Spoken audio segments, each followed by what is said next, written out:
friends, welcome back to my YouTube channel. So in this tutorial I'll be explaining how you can use code blocks in Notion. And code blocks are useful for managing different sorts of codes in your Notion tutorial. So in this video I'll be explaining you how we can create different sorts of code blocks in Notion. So first of all, what you need to do is you need to create a page and just type a code title here called code block. And the second thing is you need to use a / and type code.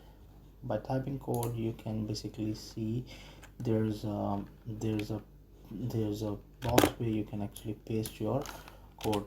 The important part here is you can basically select any kind of language what you need to store, and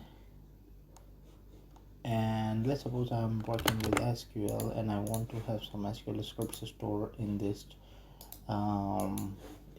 page. So you can use you can copy and paste different SQL scripts here, and as you can see it is pretty clear, and it is pretty sorted and good looking scripts which you can maintain in Notion.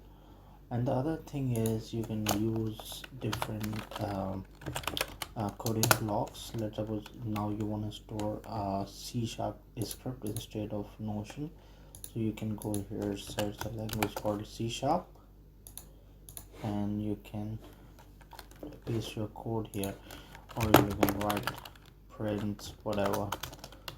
So that's how you can maintain code in Notion.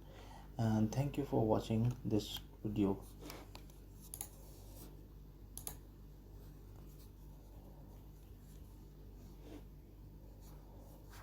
Please don't forget to like and subscribe my channel. Thank you.